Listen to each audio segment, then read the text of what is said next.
മെയ്യിലെ India Pakistan സംഘർഷത്തിൽ operation സിന്ദൂറിൻ്റെ പശ്ചാത്തലത്തിൽ ഇന്ത്യക്ക് കുറച്ചധികം വിമാനങ്ങൾ യുദ്ധവിമാനങ്ങൾ നഷ്ടപ്പെട്ടിട്ടുണ്ട് എന്ന് പറഞ്ഞു കഴിഞ്ഞ് കഴിഞ്ഞാൽ പലർക്കും അത് ഇഷ്ടാവില്ല. പലർക്കും അത് വിശ്വസിക്കാൻ ഒരു പ്രയാസമാണ്. നേരെ മറിച്ച് പാകിസ്ഥാൻ്റെ ഒരുപാട് യുദ്ധവിമാനങ്ങൾ വീണു എന്ന് പറഞ്ഞു കഴിഞ്ഞാൽ അത് വിശ്വസിക്കാൻ വളരെ എളുപ്പമാണ് പലർക്കും.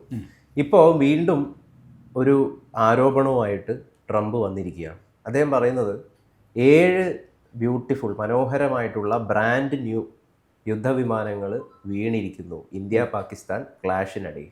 ഇത് ഇന്ത്യയുടെ വിമാനങ്ങൾ ഉദ്ദേശിച്ചുകൊണ്ട് തന്നെയാണോ അദ്ദേഹം പറയുന്നത്? ഈ ടോക്കിയോയിൽ അമേരിക്കയും ടോക്കിയോയിലെയും ചില ബിസിനസ് നേതാക്കളുമൊക്കെ ആയിട്ട് നടത്തിയ ഒരു ഡിന്നർ, ആ വേളയിലാണ് അദ്ദേഹം ഈ കാര്യം പറഞ്ഞിരിക്കുന്നത്. ഇപ്പം ദേശീയ മാധ്യമങ്ങളിലൊക്കെ ഇത് വലിയ ചർച്ചയാവുകയാണ്. എന്തെങ്കിലും യാഥാർത്ഥ്യമുണ്ടോ ഇതിൽ? നമുക്ക് ഇതിൽ കൃത്യം എന്തെങ്കിലും പറഞ്ഞാൽ അത് ഈ രാജ്യസുരക്ഷയെ ബാധിക്കുന്ന കാര്യമായതുകൊണ്ട് നമുക്ക് ഒരുപാട് പരിമിതികളുണ്ട് ഈ കാര്യത്തെക്കുറിച്ച് സംസാരിക്കാൻ. എങ്കിലും അതിനെക്കുറിച്ച് ഏകദേശം ഒന്ന് പറഞ്ഞു വെക്കാം. ഇവിടെ പാകിസ്ഥാൻ അവകാശപ്പെടുന്ന, ഇപ്പോൾ ട്രംപ് പറഞ്ഞത് 7 ബ്യൂട്ടിഫുൾ മനോഹരമായ പുതിയ വിമാനങ്ങൾ വീണു. അപ്പോൾ ഇവിടെ ഇപ്പോൾ ആർക്കാണ് പുതിയ വിമാനങ്ങളുള്ളതെന്ന് അറിയാമല്ലോ. പാകിസ്ഥാനെ അപേക്ഷിച്ച് ഇന്ത്യക്കാണ് പുതിയ വിമാനങ്ങളുള്ളത്. റാഫേൽ ജെറ്റ് അധികം വന്നിട്ട് 6-7 വർഷമായിട്ടുള്ളൂ ഇന്ത്യയുടെ ഭാഗമായിട്ട്. അപ്പോൾ ഇന്ത്യൻ വിമാനങ്ങളെയാണ് ഉദ്ദേശിച്ചത്. അദ്ദേഹം പേരെടുത്ത് പറഞ്ഞിട്ടില്ല, പക്ഷേ പരോക്ഷമായിട്ട് ഇന്ത്യൻ വിമാനങ്ങളെയാണ് ഉദ്ദേശിച്ചത്. 1-2 അല്ല 7 എണ്ണം വീണു എന്നുള്ളതാണ് പറയുന്നത്. പാകിസ്ഥാൻ പോലും 7 എണ്ണത്തിൻ്റെ കാര്യം പറയുന്നില്ല. പാകിസ്ഥാൻ പറയുന്നത് ഇന്ത്യയുടെ 6 വിമാനങ്ങൾ വീഴ്ത്തിയെന്നാണ് അവകാശപ്പെടുന്നത്. അതിൽ റഫേൽ വിമാനങ്ങൾ 4 എണ്ണം ഉണ്ടെന്നാണ് പറയുന്നത്. അതിൻ്റെ ടെയിൽ നമ്പർ, അതായത് വിമാനങ്ങളുടെ പുറകിൽ അതിൻ്റെ സീരിയൽ നമ്പർ എഴുതും. അങ്ങനെ BS001, BS21, BS22, BS27 ഇങ്ങനെ 4 റഫേൽ വിമാനങ്ങളുടെ ഈ ടെയിൽ നമ്പർ സഹിതമാണ് പാകിസ്ഥാൻ അവകാശവാദം ഉന്നയിക്കുന്നത്. അപ്പോൾ ഇതെല്ലാം വീണോ ഇല്ലയോ ഇത് സംബന്ധിച്ചുള്ള ചർച്ച വളരെ മുമ്പോട്ട് പോയിട്ടുണ്ട്. ഇപ്പോൾ ഇന്ത്യയിലെ പല സൈനിക മേധാവികളും പരോക്ഷമായിട്ട് ഇതൊക്കെ സമ്മതിച്ചു കൊടുത്തിട്ടുള്ളത്. അത് പറയുകയാണെങ്കിൽ ചിലരുടെ ഉദ്യോഗസ്ഥരുടെ അതായത് DGO AK ഭാരതിയാണ് ആദ്യം ഇത് സംബന്ധിച്ച് പരോക്ഷ സൂചന നൽകിയത്. അപ്പോഴും അദ്ദേഹം പറഞ്ഞില്ല. അദ്ദേഹം പറഞ്ഞ ഒറ്റ വാചകമേ ഉള്ളൂ, ഈ കാര്യത്തിൽ നമ്മളുടെ നഷ്ടങ്ങളെക്കുറിച്ചല്ല ചിന്തിക്കേണ്ടത്, നമ്മൾ എന്ത് നേടി. ഒരു യുദ്ധത്തിൽ പരസ്പര ഏറ്റുമുട്ടൽ ഉണ്ടാകുന്ന സമയത്ത് നഷ്ടങ്ങൾ സ്വാഭാവികമാണ്, അത് അതിൻ്റെ ആ പ്രോസസ്സിൻ്റെ ഭാഗമാണ്. അപ്പോൾ അതിനെക്കുറിച്ചുള്ള ചർച്ചകളല്ല, നമ്മൾ ലക്ഷ്യം നേടിയോ ഇല്ലയോ എന്നുള്ളതാണ് പറയേണ്ടതെന്നാണ് അദ്ദേഹം അന്ന് പറഞ്ഞത്. അപ്പോൾ അത് വലിയ ദേശീയ തലത്തിൽ വലിയ വാർത്തയായി. ഇവിടുത്തെ പ്രതിപക്ഷമടക്കം ചോദ്യം ഉന്നയിക്കാൻ തുടങ്ങി, നമുക്ക് എന്തൊക്കെ നഷ്ടം വന്നു അതിനെക്കുറിച്ച് വ്യക്തമാക്കണമെന്ന് പറഞ്ഞു.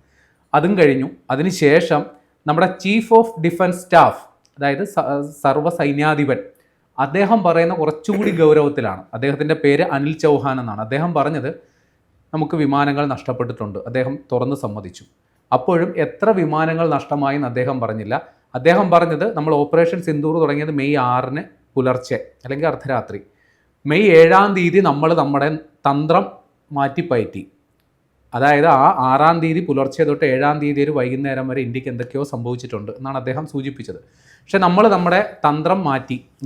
അതുവരെ നമ്മൾ സ്വീകരിച്ചിരുന്ന തന്ത്രം പാകിസ്ഥാനെ നേരിട്ട് ആക്രമിക്കുന്നതായിരുന്നില്ല. അവിടുത്തെ ഭീകര കേന്ദ്രങ്ങൾ മാത്രമാണ് ഇന്ത്യ ലക്ഷ്യം വെച്ചത്.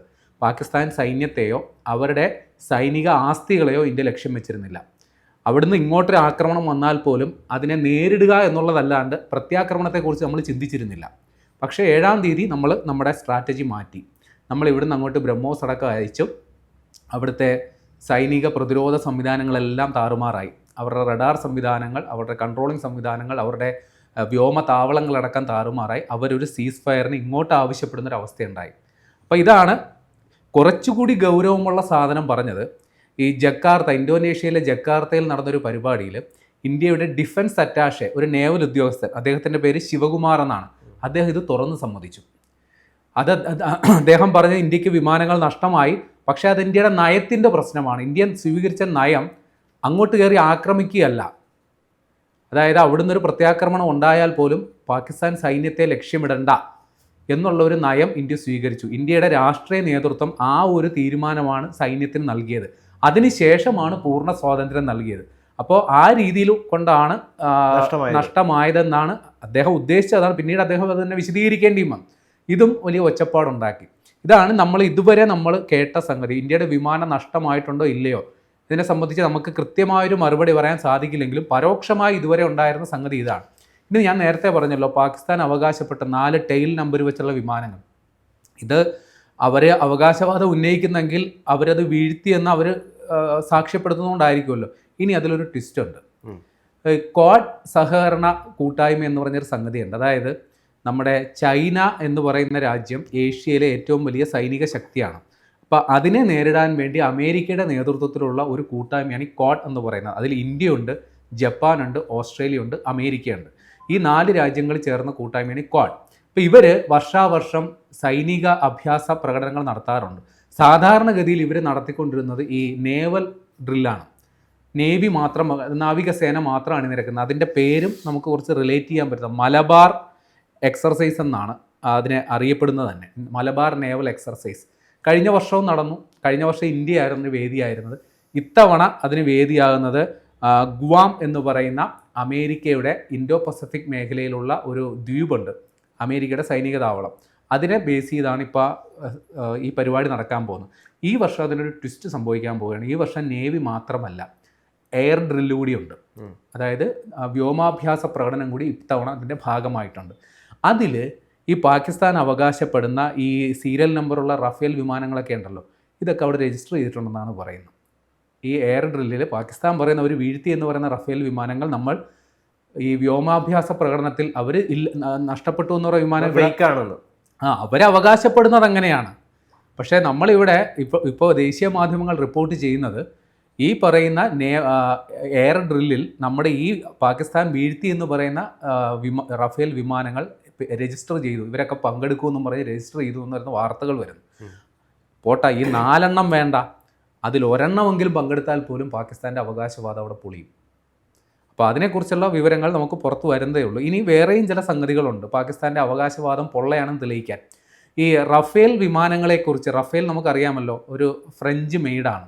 അപ്പോൾ അവർ ഇന്ത്യയുമായിട്ട് സഹകരിക്കുന്നെങ്കിൽ പോലും അവരുടെ ഒരു വിമാനം നഷ്ടപ്പെട്ടു എന്ന് പറയുന്ന, അവർക്ക് തുറന്ന് സമ്മതിക്കുന്നതിന് അവർക്ക് ഇന്ത്യയുടെ സർട്ടിഫിക്കറ്റിൻ്റെ ആവശ്യമൊന്നുമില്ല. ഈ റഫേലിൻ്റെ CEO, അയാളുടെ പേര് എറിക് ടാപ്പിയർ എന്നാണ്. അദ്ദേഹം ഇതിനെക്കുറിച്ചുള്ള ചോദ്യത്തിന് പ്രതികരിച്ചു. ഇന്ത്യക്ക് ഒരു വിമാനം നഷ്ടപ്പെട്ടിട്ടുണ്ട്, പക്ഷേ അത് നഷ്ടമായത് ഒരു കോമ്പാക്ട് സെനാരിയോയിലല്ല, ഒരു ഏറ്റുമുട്ടലിനിടയിലല്ല, ഒരു ഹൈ ഓൾട്ടിറ്റ്യൂഡ്, ഉയർന്ന് 70,000 വരെ അടി ഉയരത്തിൽ പറക്കാൻ ശ്രമിച്ചപ്പോൾ സംഭവിച്ച ഒരു സാങ്കേതിക തകരാർ, അതുമൂലമാണ് ഇന്ത്യക്ക് ഒരു റഫേൽ വിമാനം നഷ്ടമായത് എന്നാണ് അദ്ദേഹം പറഞ്ഞത്. ഈ പറയുന്ന റഫേൽ പോലും, റഫേലിൻ്റെ അതായത് അതിൻ്റെ നിർമ്മാതാക്കളായ ദസോത്ത് ഏവിയേഷൻസ് പോലും ഈ പാകിസ്ഥാൻ്റെ ഈ അവകാശവാദത്തിന് സ്ഥിരീകരണം കൊടുത്തിട്ടില്ല. അവർക്കത് തുറന്ന് സമ്മതിക്കുന്നതിന് ബുദ്ധിമുട്ടുണ്ടാകില്ല. കാരണം അത് ക്ലാരിറ്റി വരുത്തേണ്ട അവരുടെ ബാധ്യതയാണ്. കാരണം ഇന്ത്യ മാത്രമല്ല റഫേൽ വിമാനങ്ങൾക്ക് ആവശ്യക്കാരായിട്ടുള്ളത്, മറ്റ് പല രാജ്യങ്ങളും അതിനെക്കുറിച്ചുള്ള വിവരങ്ങൾ അറിയാൻ താല്പര്യപ്പെടുന്നു. പക്ഷെ അവരിത് സ്ഥിരീകരിച്ചിട്ടില്ല. ഈ റഫേൽ വിമാനങ്ങൾ ഈ നമ്മുടെ സേനകളുടെ ഭാഗമാകാൻ തുടങ്ങിയിട്ട് 20 വർഷം കഷ്ടി അത്രേ ആയിട്ടുള്ളൂ.